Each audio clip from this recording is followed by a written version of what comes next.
Welcome back to Blades Banter, where your father-son duo comes back. Coach Blade, he was a player coach, developed a lot of men and leaders throughout the years, and then me, who also played and coached. Definitely got some locker room talk, some sideline emotion. So make sure you grab your coffee, your headset, or your tailgate chair and tune into Blades Banter. Here off a great weekend. We won. We won this weekend. We had a we won. We got help. Hopefully, we won by getting healthy. Yes, exactly. And So we need those linebackers. We need the linebackers. We have 3 starting linebackers out. Well, Cole Sullivan is the same thing as a starting linebacker, along with Rolder and Barham. yeah,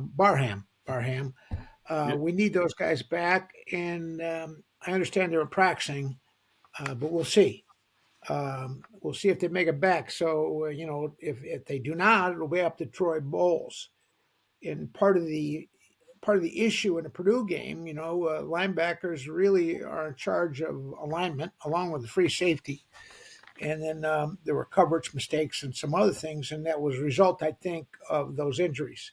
So hopefully this bye week allowed us to get healthy. At the same time, hopefully we looked at develop. some of the issues we have. Well, And we threw the ball to each other. We threw the ball and we caught the ball, and we learned how to put some air into the ball. And we took our great young quarterback, who has all the talent in the world, and also has a wonderful attitude, in my opinion, and an approach to the game, but has to become a better passer. He's a great thrower, and he can make every throw. well, Coach. And that gives you a great chance to be a great passer, but a great passer has touch, and that is a learned experience. I keep telling people when Mahomes went to the Chiefs, he didn't play. Alex Smith played. Tom Brady didn't play his first year in the pros, and he didn't play 2 years at Michigan. It takes a while to learn how to play, and that's for every position. Every position. The game happens a lot faster. When you go to high school, it's fast, but it gets faster when you go to college, and then it becomes even faster when you go on to pro football. So it accelerates. The forces and vectors are the same. The hitting is hard, but the thing that happens is it gets faster, a lot faster. Well, And so Coach you Michigan make decisions still quickly. 7-2, still 5-1 in the Big Ten. Hopefully, we got healthy. Hopefully, those guys that you're talking about that might still have to play this week, they got important reps in practice. Because, like we talked about last week, I think there were some defensive line issues. We were blitzing our new linebacker a lot, so we could cover up some things. We're doing a lot of things to cover up some of our shortcomings. So hopefully, this week of practice helped us develop a little bit and 2 weeks, 2 weeks of practice. So we had 2 full weeks of practice. Get healthy, get back on the books. They go to college too. People forget that. That's all part of that should be all part of it. In fact, that's actually the most important part of the whole thing, right? Prepare you for the future, and that happens in the classroom. So hopefully they got back academically, but they also looked at the tough game they had Purdue and not a great outing. They learned from that, and they have a new resolve.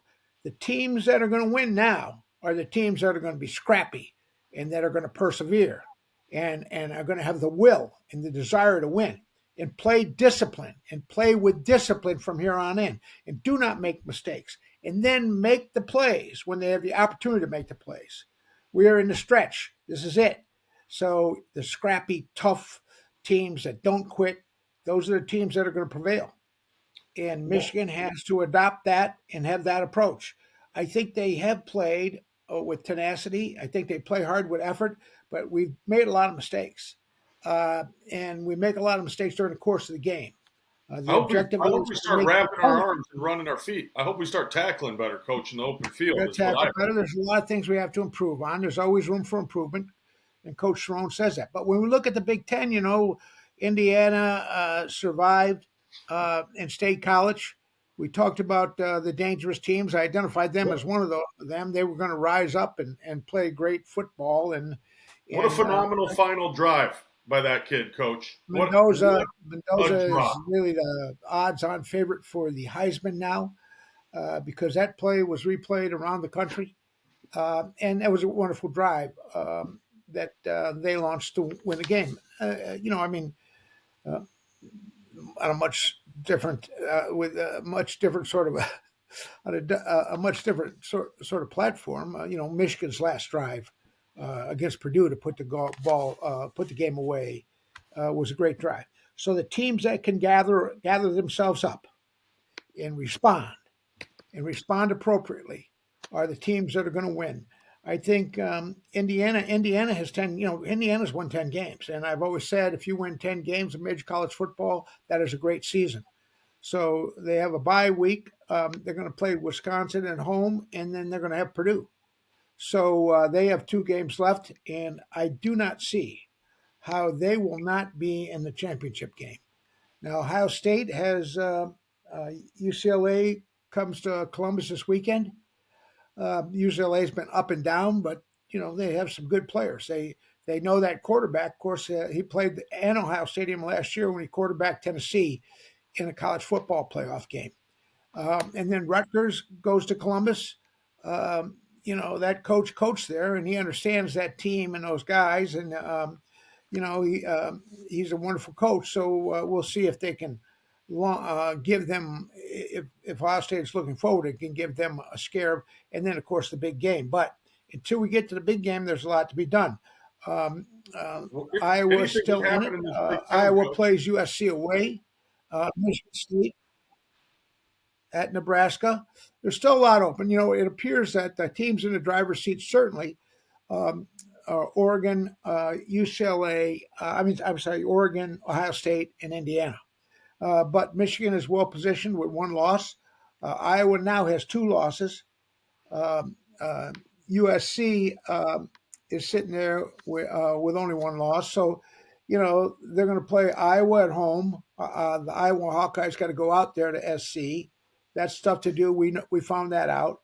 Then USC goes to Oregon, and then they play UCLA in the rivalry game. So USC has tough series of games there. But there's no tougher one, I think, in the conference than Michigan versus Northwestern. I believe that. This Braun guy has done a wonderful job. There was coach of the year when he succeeded Fitzgerald. They talk about scrappy. That is the definition of that team, in my opinion. They are tough, scrappy guys that don't give up. And Well, I agree, we're going to Coach. play Wrigley Field in the shadow of the Ernie Banks monument.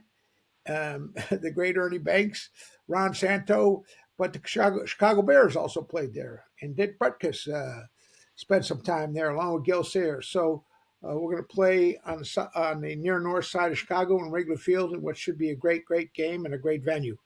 And it's not going to be easy for us to win that game. Yeah, there's going to be a lot of things at play. I mean, you saw last weekend, you saw Iowa versus Oregon. You can't just play the football you're used to playing.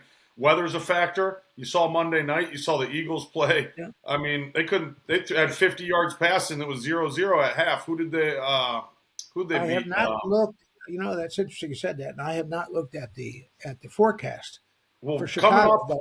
Coming off Lake Michigan, Wrigley Field.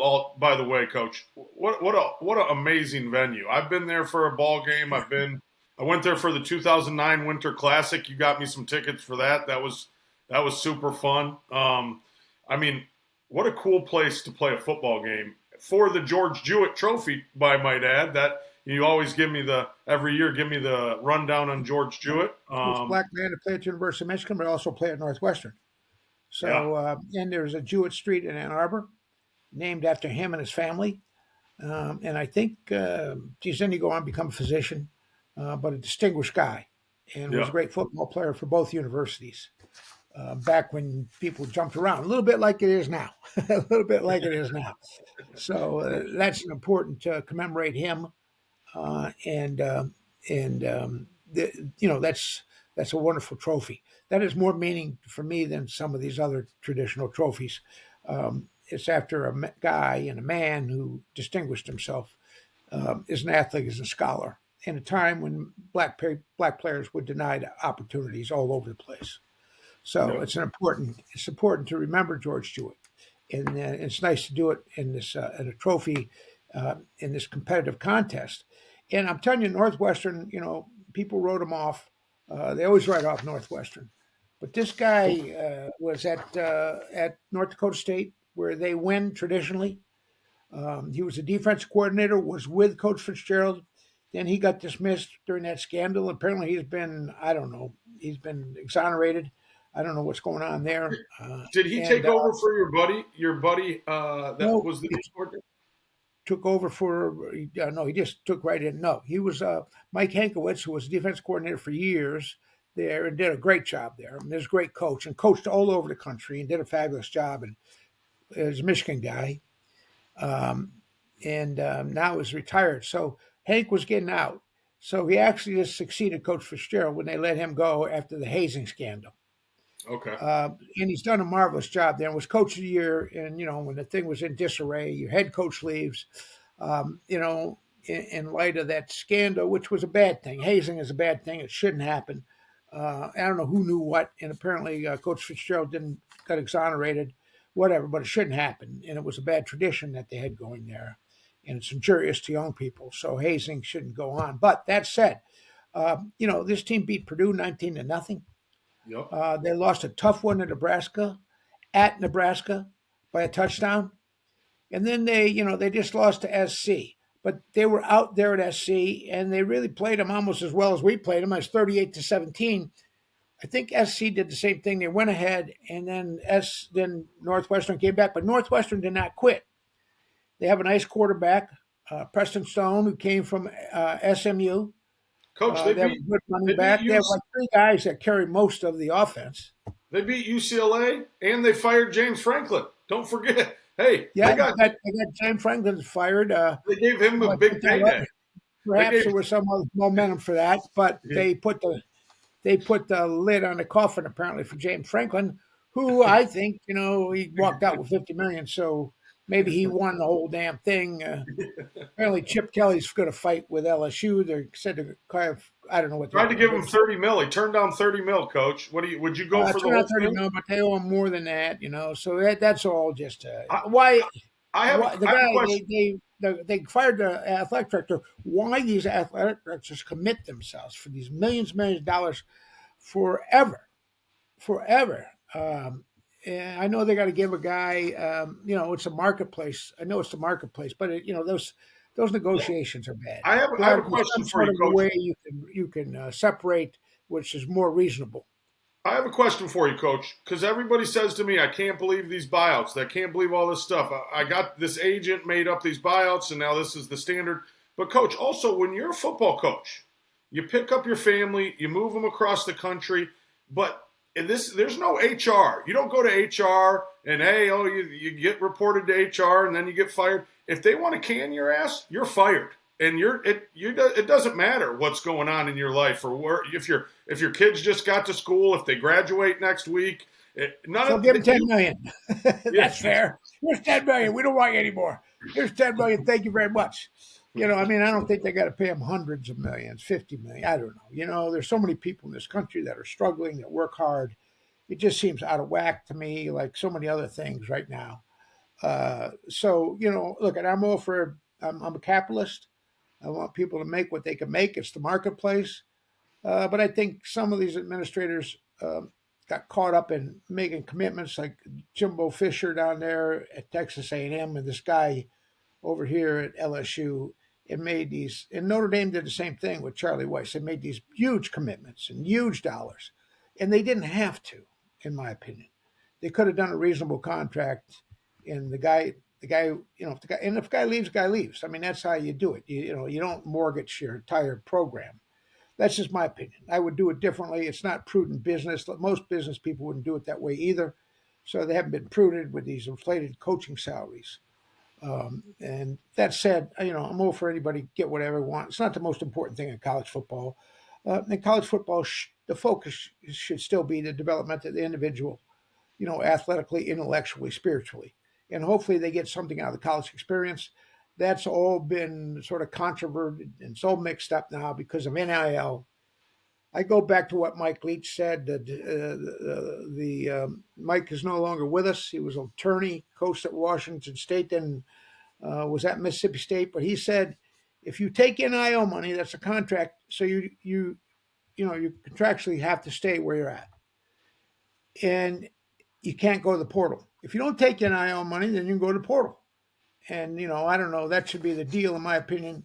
The thing has gone crazy. These kids have their own agents. It's just it's they got too much. I think it's not. Look, I want them all to do well. I want their families to do well. But it's now they make a lot of money for everybody, and I'm not sure how to make it fair. We got to put the It two was back unfair. in the It was tube, unfair for a long time. Unfair for a long time. The NFL had the greatest system. They had the greatest feeder system in history. All professional baseball had to support minor league teams. Hockey did the same thing. The NFL just had the colleges do it, and then they picked the best players, and then they kept them, and the other ones they sent home and told them their career was done.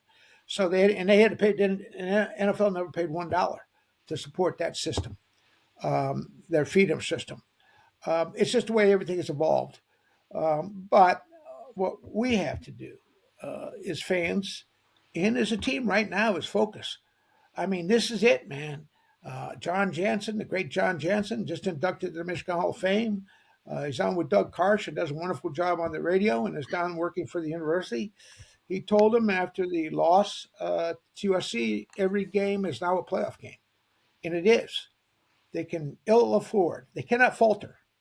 They can't stumble. They have to win this game. And then they have to win the next game. And then they'll have to deal with Ohio State.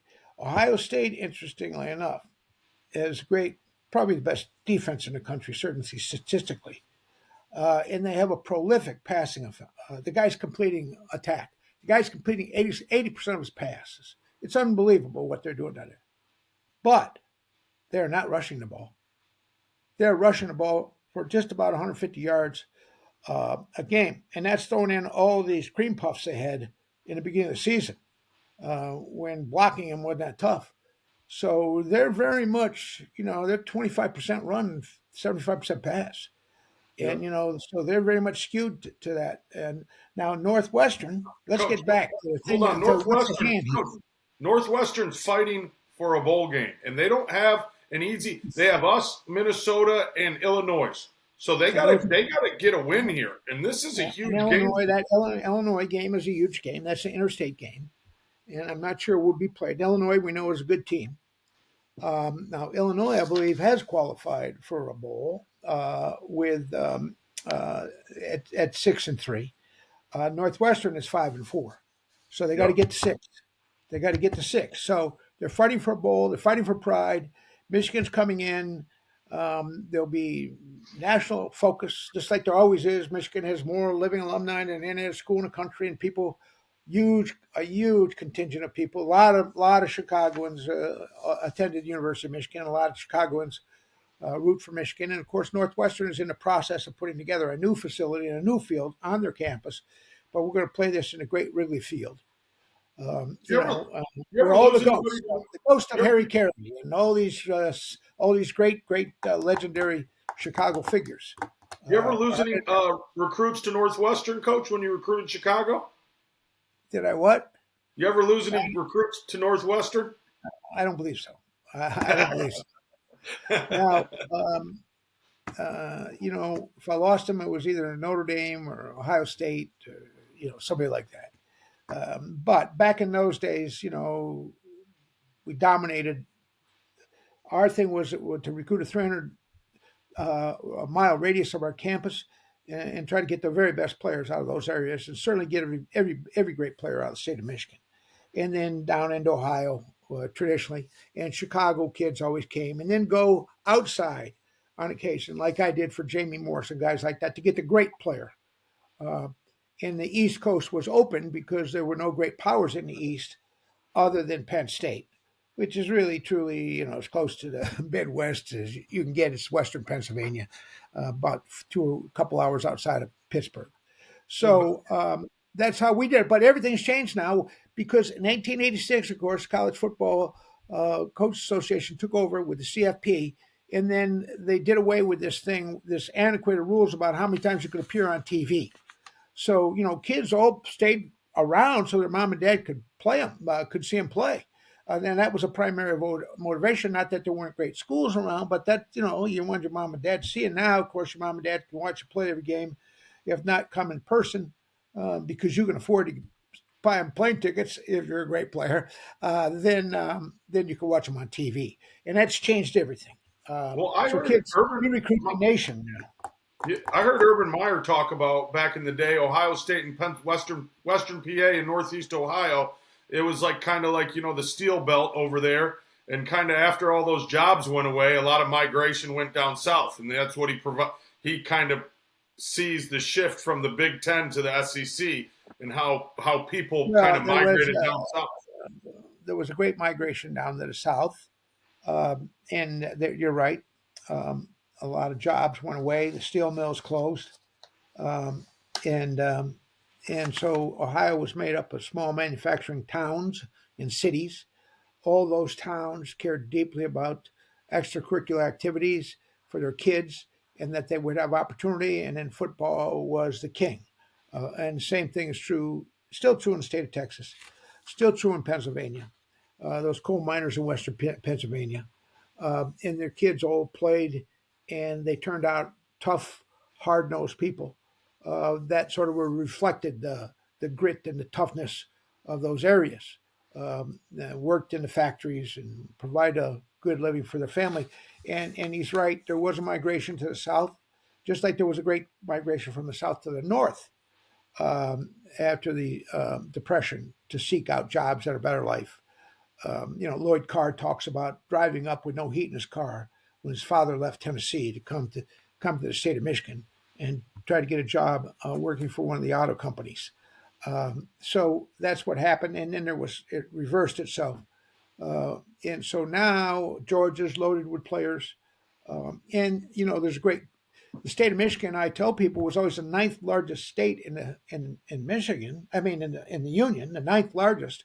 It is now the 10th largest. It was overtaken by the state of North Carolina, and North and South Carolina experienced tremendous growth. So there's big growth down there. Companies are going down there for tax benefits and other reasons, and as a result, there's families and they have kids, and the kids play ball, and in some of those areas there is a love and a focus on the game of football, and that's what you have to have. So there's always been great players come from everywhere and anywhere, but a preponderance of them come from places where there's great coaches, great high school instruction. That's a big part of it at a young age, and then great competition that fosters talent. And that's what you've always had in the state of Ohio and the state of Michigan. We have great players that have always come out of here. We probably it didn't compare to Ohio in terms of the number, but in terms of quality, and a significant quality, and it still produces a lot of great kids. So you got to do what Coach Campbell does with the Lions, who always gets criticized after draft day. He doesn't take anybody who's not like him. Yeah. And if you're like him, that means you're going to be tough. You're going to be focused. You're going to give a damn about winning. You're going to care about your teammates, and you're going to play your ass off. That's what he wants, and that's how you have to recruit today. And of course, the NIL money and all that stuff comes into it. Right now, I hope that those things are not affecting locker rooms. My sense is they might be around the country. I don't know. I'm not in the locker room, because some guy's making all this money, and then he's not playing well, and then you're not making very much, or not making anything at all of some of these starters, hardly anything at all, and maybe there's resentment. I don't know. That's up to coach to control the atmosphere. I know this: for Michigan to beat Northwestern, we're going to have to complete some passes. Yep. We cannot just rely on a running game all the way, because if I'm gonna put 9, 10 men up, I don't give a damn, and then beat me. Complete the passes, and I'm going to put pressure on your quarterback. We have not done a great job. I think we've had a lot of sacks. There's been a lot of pressure on him. Now Link might be back, and that's good. He was not hurt. They thought it was a major injury. And then the other guy, the other young guy, played guard early on, is back. I think, and that helps because we need depth in our offensive line. We really do. We've been hurt there, and we need help there. Northwestern has the guys up front. Their two defensive tackles have generated a lot of sacks, 3.5 apiece. So they put pressure on. So we're going to be challenged when we Yep. go back to pass.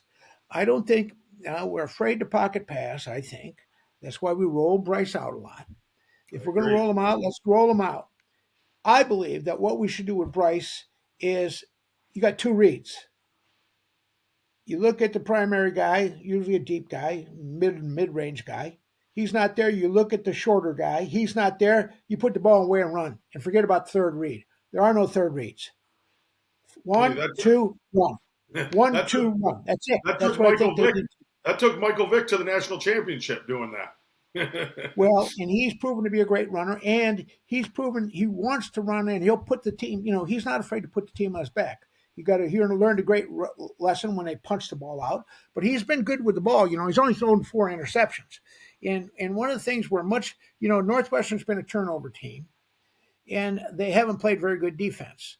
They've let people score a lot of points on them. So I think when we match up well against them, and I think we'll be in a good position if we go in there with the right mentality. I feel like we were sleepwalking a little bit uh, with Purdue with Purdue. We had played a big emotional game against Michigan State, but parties. that should tell you to bigger things. You don't take a breath, because if you do take a breath, you're going to get caught and you get nailed. And we barely got out of there with the skin of our teeth. Let's be honest. That was not a big game, so hopefully we learn from that. We're a young team. That's part of being young, inexperienced. You got to come up and be ready to play. You got to gather yourself. The old 24 hour. They celebrate for 24 hours, and that's it, man. Then we get back to business. Then we're 0-0. You play the next game and you win the next game. You win the first quarter. So that's what we got to do. Now they have not. They just interestingly enough are basically a running team. They have a real good runner. Three guys make up their offense, really. They have a receiver named Wild who catches most of the balls. Then there's some other guys. They had like 44 balls. Then they have some other guys with 18, 19. When you put them together, that's the other receiver. And then they have a running back that I think is, he's like fourth in the league, and he's run the ball effectively for them. And so he's going to be tough to stop. I think he has about 800 yards. Of course, right now we have a wonderful runner, but when we talked about kids stepping up for injury, and I will pronounce his name correctly, the kid from Grand Rapids, Kuzadal. And then we have another guy, a young guy named, I think, Parker. And those guys got to be ready to go. And they got to be ready to carry the load and not fumble and not turn the ball over. Because, we can't just Marshall, God forbid that he goes out. If he does, then those men better step up. I like the way they did come in after Justice got hurt. And last week, when Marshall needed a breather, and they ran the ball well, and they held on to it. They had real good security. So Griffin Wild is a receiver. Then they have some other guys, Elgin Hayden, as we go down the list. But they're going to be a tough. They're bright, talented. They got good kids. There's bright kids. They look like they're a smart team. They play smart. They reflect what sort of the great university that they're from. They have a great coach who's put in his time and coached in a lot of different places. And when he got the opportunity, he's a young man that the kids respect. And then they responded to him. And then they responded this year after a difficult start. So, I don't, this is going to be a real tough game. Yeah. And No, if we don't coach. approach it that way, if we don't go in there with clenched teeth, ready to go, ready for a fight, We it'll can't. be Hey, difficult. we can't afford turnovers, Coach. We cannot afford turnovers. We have to be plus in the turnover column. We have to execute on third down, and we got to score. We have to get points in the red zone, Coach. This defensive this head coach I is a tell you defensive what, coordinator, Coach, and he's going to have a plan for our run game. He is going to have let a me give plan you. for our run and pass game. I'll tell Okay, you let me that. give you. You just talked about that, and let me give you a statistic, if I can find it, in this. In all my papers here that I Yeah. have as I looked at this. I believe that we are in the red zone We are at 77%, which is too low and not good. All right, we are at 78.79% in the red zone. That's not good enough, man. You got to be like 95 when you're in the red zone. You got to get points. They are 88. They are better than us in the red zone. Now, our defense is pretty good in the red zone. In the red zone, the opponents only scored 76% of the time, or almost 77, but that's not bad when they're down in there. They should get a field goal these days, almost automatic. So, but Northwestern's defense is at 87.5. They've only stopped the opponent, 13 times, 12.5% of the times from scoring in the red zone. So we both have a lot of work to do in the red zone. The other place we have work to do is a third down efficiency. It's such a big down.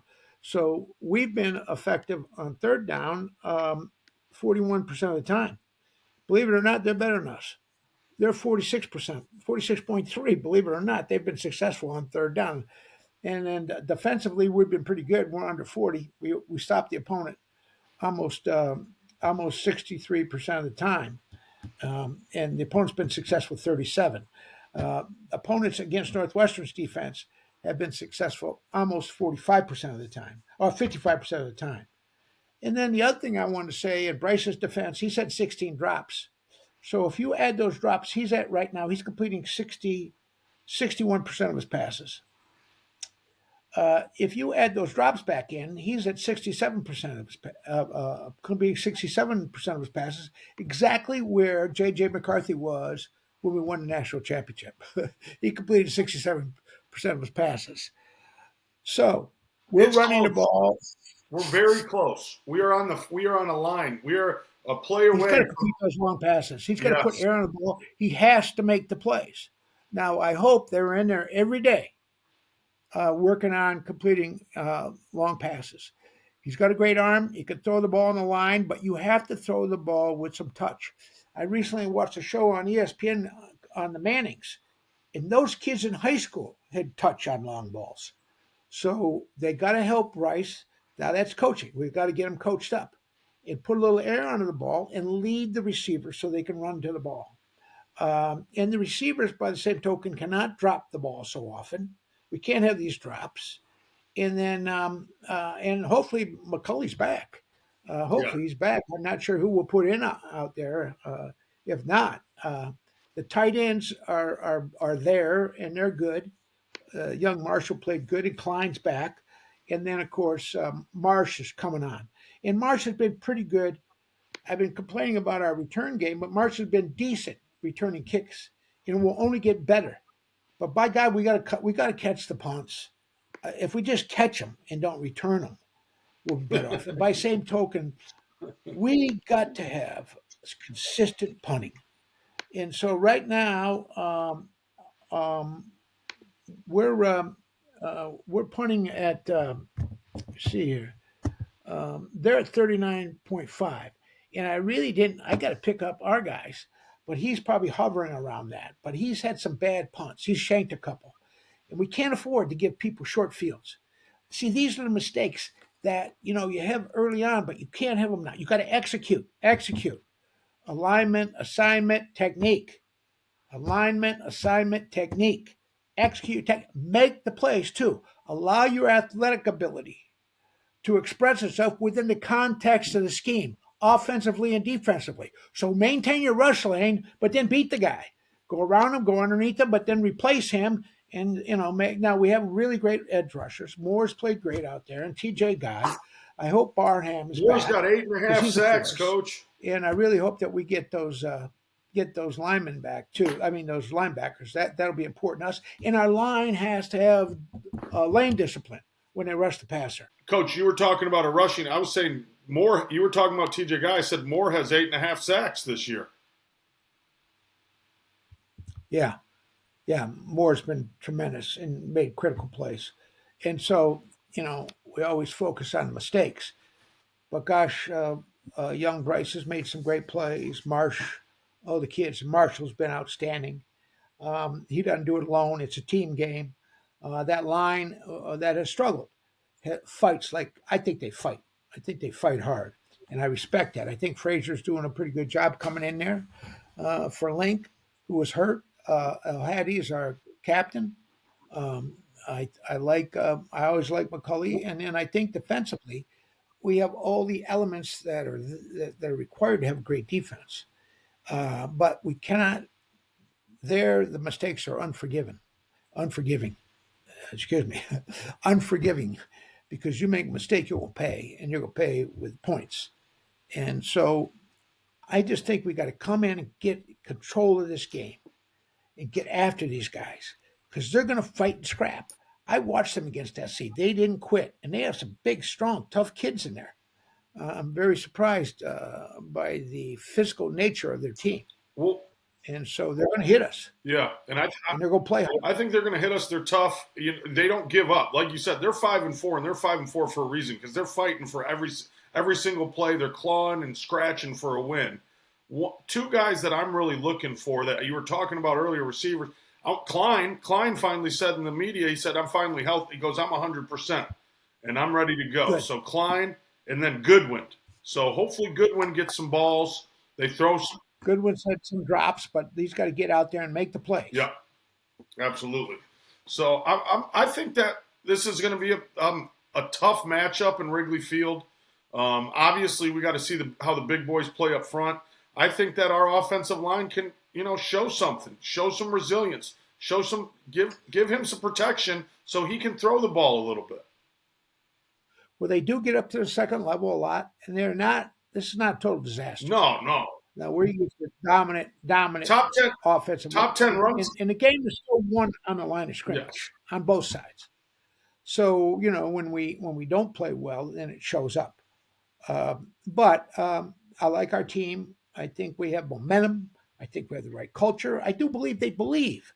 They believe. They've embraced the tradition at Michigan. All the kids have, and they believe they're going to win, and they're going to eventually, win and overcome the opponents, no matter what happens during the course of the game. And after that, really debacle out there on the West Coast, where they were not prepared. They all played poorly, coached poorly. Everything was poor. I think they've responded with 3 straight victories over a tough Washington team, and that was Michigan State's best punch. Don't think it wasn't. And their best punch is pretty good. They're not totally devoid of talent there. And then, of course, Purdue came in with their eyes set on an upset, hopes. And they played like that, and their quarterback played really well, and they have moved the ball on everybody. They weren't very good last week against Ohio State, but we've had 3 great victories. Now it's time to get healthy. Now this is it, man. This is November. It's cold weather in the Midwest, so time to get tough. Time to grit your teeth, be scrappy, tough, persistent, all those things that are required to win. Believe, play together. So we got to win the kicking game like we always talk about. And every phase of the kicking game, it would be nice to have a big return or get a block. Those things can turn the entire fortune. Last week, really, when you look at it, Iowa lost by 2 points. That's because there was a bad snap on a punt, and a guy kicked it out of the end zone and gave safety 2 points to Oregon, and that was a margin of victory for Oregon in Iowa City. No turnovers. Don't let him punch the ball out. Bryce, now you've been good. He hasn't thrown interceptions. Only 4 interceptions. This kid's throwing a lot of interceptions. He's throwing 9. So he's throwing 9 interceptions, and he's not a runner. Now he's come out of the pocket, but he's not going to beat you with his legs. That's not what he's going to do. Now he can escape the pocket, reset his feet, and throw the ball downfield, but he's not a gifted runner. And I think he's 5 total net yards, which means it's offset whatever positive yards he's had running the ball out of the pocket. It's been offset by sacks. So we're going to sack him and hit him and make them give the ball up because they have turned it over. They've been more of a turnover team than us, and we've done a good job on that. No penalties, no missed assignment. We harp on mistakes. Every coach does. You got to eliminate mistakes. The team that makes the least mistakes almost wins. Of course, when you're not making mistakes, then you got to take advantage and make the plays. Let your athletic ability show itself, express itself within the scheme. That's what we talk about. Go. Be a great player, make a great run, tackle, tackle, tackle. You talked about that. Wrap, take good ankles, catch, run and throw on offense, catch, run and throw, pass, catch, run and pass. He throws well, pass the ball. I know they're working on his touch, and he's going to get there. He's going to be a wonderful player, play for a long time on this level and the next one. But he's got to execute. He's got to make those plays and then make good decisions across the board. Coaches got to make good decisions, be creative, have some trick plays, keep them off balance. Don't let them just gang up on us, hit some possession passes. Don't be afraid to do it. We're going to have to do that. So let's do it. Just believe we can execute it. Right now, we're running the ball 61% of the time and throwing it 39. That's pretty. That's a little too skewed. We got to be a little more balanced than that. They're rushing the ball 57% of the time and throwing it 43. So they're not, much better, but they're more balanced than we are. And we've got to have a balanced offense. We've got to be able to take the top off the defense by hitting some long balls. And we can do it. Now they can do it. They got the ability. They've proven they can get past the defenders in open. And now the kids just got to hit them. He's just got to put some air on the ball and hit him. Well, Coach, couple of our segments I definitely want to hit you on. I was wondering, barbershop talk. I was thinking, what do you think about this playing at Wrigley Field? Do you think this is too much hype as a kind of a distraction, or do you think it's? Well, I don't. The too much hype. These guys have played on national TV in front of huge offices, Los Angeles Coliseum. I think it's a wonderful thing, that. But not the only thing about that field it's so is short. It's not when built you for football. Score a touchdown, you run into the freaking wall. Man. You're going to run into the wall. Yeah, they've had to pad it up, but it is not built for football. It is a baseball stadium. I don't like playing in baseball stadiums for football games. It's because I don't know when their stadium's going to be complete. Their $250 million stadium that Northwestern's building on campus, they've been playing in, I don't know, a makeshift stadium. They used to play at Dyke Stadium, but they needed a new one. So I think it's the best option. I guess they could play at Soldiers Field, but they're going to play at Wrigley Field. It's a place with all this wonderful tradition. It's on the near north side there, Wrigleyville, and all that great stuff. There's wonderful places to eat and drink there. Chicago is still a wonderful town. The Michigan people are going to show up. So I think, look, it's an away game.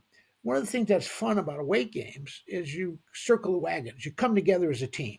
It's us against them. Yep. Everybody out there is against us. Now, I think there'll be a reasonable amount of Michigan people there, but this is an away game. And so we got to prove, let's face it, we've lost 2 games this year. Where were they? Away. They were away. So we got to prove that we can go away and win big games. Now, these kids have all played. Many of them were on the national championship team. A lot of these guys were there last year when we struggled and then had this wonderful ending of the season where we beat Ohio State and a very fine Alabama team. So, we've been around. Our guys have been around. They've been to bowl games. The veterans got to take the young guys by the hand and say, hey, let's get this done. We're sticking together. We're going to overcome any adversity that comes our way, and we're going to make the plays, and we're going to believe, and we're going to play with passion and enthusiasm and excitement. Yeah, I think it brings some excitement to the game. I just hope I hate when they run into that wall after they score a touchdown. I've watched football games there before, but the next segment, Coach Blade's True Serum. I saw a clip this week. Anthony Carter's debut was against Northwestern, and Bo said, I told the kid he didn't have to win the game himself, but then he ended up having like an unbelievable stat line. He had a kick return. He did all this. How good? Tell the truth. How good did you guys think he was going to be? What was you gave him number 1. You let him wear number 1. He was the first guy you let number 1. What was that conversation like? What was the truth about that, Coach, going into that? Well, Bill McCarty and Bo, I think, came up with that maybe. I don't know, because he was diminutive. He was 155 pounds when he came as a freshman, 5'11". He's just so gifted. Just economy of movement, grace, speed, agility. No one could escape anybody. Tough, though, physically and mentally tough. One of the great players I've been around some great players. Willie Lanier, I played with Kansas City Chiefs, one of the greatest players ever. Dan Deerdorf, Michigan, I saw Woodson play. All great players. And Anthony Carter certainly is just a gifted player, wonderful young man, great friend. I had the privilege of coaching him. So yeah, we knew he was something special. What happened was he came to first practice and Bo came in. He said, "I have not seen anybody like this."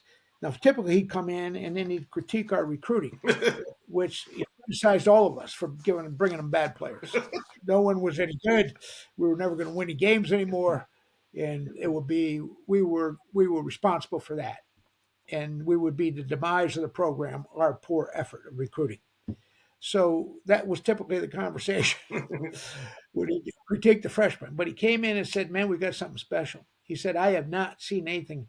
They had a wonderful player named Paul Warfield, who was all pro in Hall of Fame, played Ohio State, and he was on the staff when Warfield played at Ohio State. He was left halfback actually, but he was a flanker in pro football, and just like Anthony, he floated quick, unbelievable athlete, Paul Warfield. And he said, "I haven't seen anything like this since Paul Warfield." And he made that comparison, and Warfield was on his way.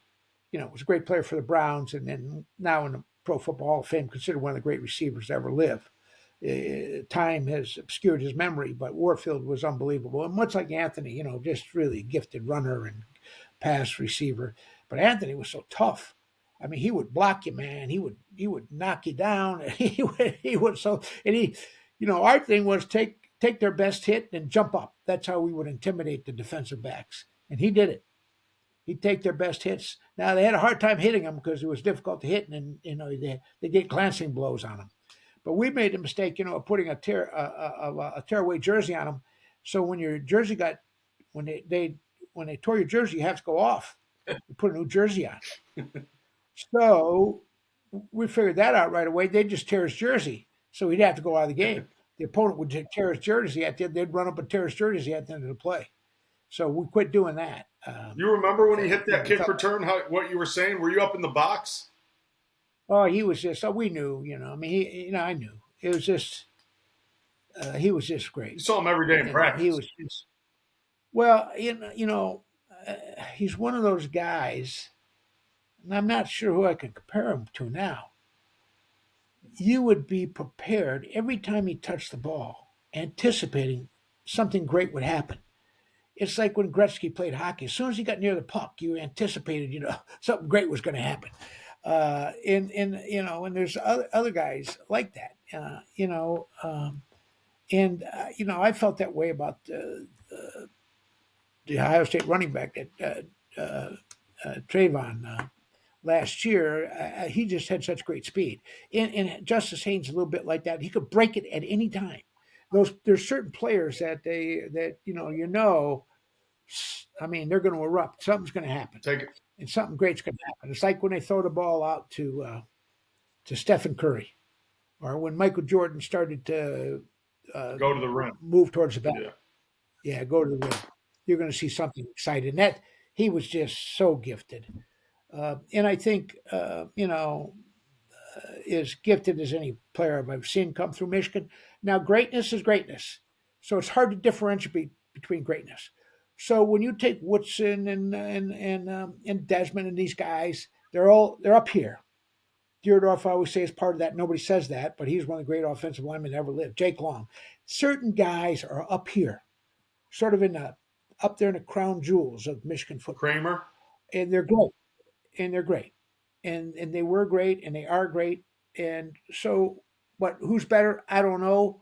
They're all just great. And they're just Ron Johnson and Ron Kramer and Harmon. Some of these guys are just legendary, and they were great. And so they're all great. Who was better? I don't know. That's great to have those discussions. I know they're all belong up on the top. They're the top, whatever, 0.5% And there's a lot of really gifted players we have had too. But greatness is consistent excellence over time. Always excellence. It's not good enough. Greatness is not being wonderful one game. It's being great every single game. So if this team wants to be great, it has to be great every single team, and you have to rise The old cliche, rise to the occasion. So now it's time to rise up to November. Rise to the occasion, Michigan. Be Michigan. Have fun. Play together. Win. They can do it. I'm anxious to see him play. Excited to see him play. They sometimes make my heart palpitate. Sometimes I have to walk out of the room, uh, but I love them and I'm for them, and I care deeply about our team and our coaches. And we're in a position now to do what we want to do. We still are in control. We can be in Indianapolis, but there's a long way to go to get there. Indiana is right now, I believe, a really great team. I mean, they're 10 wins. They're on the precipice of greatness with really gifted athletes. Ohio State is right there behind them, I think. Now, neither of these teams have played a great schedule, you know. They haven't had great opposition. So we'll see. And now Indiana is dominating the conference in every category, offensively and defensively. Ohio State's better defensively, of course, because they're not giving up any points. But Michigan, of course, is right up there as a rushing team, and Michigan's playing great defense. Michigan's only given up, I think, 88 yards a game rushing. So if you shut the other team off and make them one dimensional, and then we get home and we get some of these great linebackers back, we're going to be a force. We're going to be a force going down the stretch here, but we cannot waver. We cannot make a mistake. We can't go there and lay an egg. We've got to be ready to go. We've got to be ready to go against Northwestern. It's going to be fun. I'm excited to watch it in the confines of the great Wrigley Field, that great stadium in Chicago. Well, Coach, They'll be up on the roof. yeah, Up on the other side of the road. absolutely. Yeah, well, you got me fired up, Coach. I don't need to do any more segments with you. You got me just talking about Anthony. Got me all pumped up. So, I appreciate you, Coach. This was fun. I think we're gonna have a good stretch. We got to build each game, and let's finish this. Well, you're my defensive expert, and I want you to force them to stay in their rush lanes, like you showed me. We made some mistakes there. Yep. And but I believe in Wink. I think we have a fine coach there. Yep. And I believe in Chip. Now it's a collaboration. Now people criticize, say that that the head coach wants to run all the time, which is okay. Well, He does pretty good, and his results are good. But I want to let Chip, come up with some ideas, and it's always should be collaborative. Any great endeavor is collaborative. So together they can make good decisions, come up with a good plan. And I hope we do some things to some trickery, and which they call it, and make some plays and have some fun, and get on the board and get some more momentum. well, like you, We got to win. hey, Coach, We cannot. you always say, win the kick game. Get off the field on third down, score the ball in the room. These are pretty simple things. I have a great ability to assert the obvious. So, you know, but play your ass off. Here's the deal: play your ass off Amen. and play like a. And then you have nothing. Don't ever come off that field at the end of the field saying, "Geez," with any regrets. Expend yourself totally out there, just like I do, rooting for them. I don't go at this thing halfway, and I don't expect the kids, and the kids don't either. I felt like even at SC we had effort, just really poor execution, and then we weren't prepared for what they were going to do, dumping the ball. Now everybody's defending SC better after they saw what they did. They're throwing hot like that. They're on the hot receiver. They're not letting the hot receiver go free like we did, which the kid hit every time against us, and that was the end. All right. Well, look at this is December. This is when great legends are made, and great teams are forged uh, through the course of this last period of time. And it is a team that persevere with grit, toughness, tenacity, and they believe in themselves that it's going to make it happen. Well, let's get it done, Coach. Go Blue, and I appreciate you talking. All right, go Blue. Thanks. Love you, Love brother. you. Talk to you.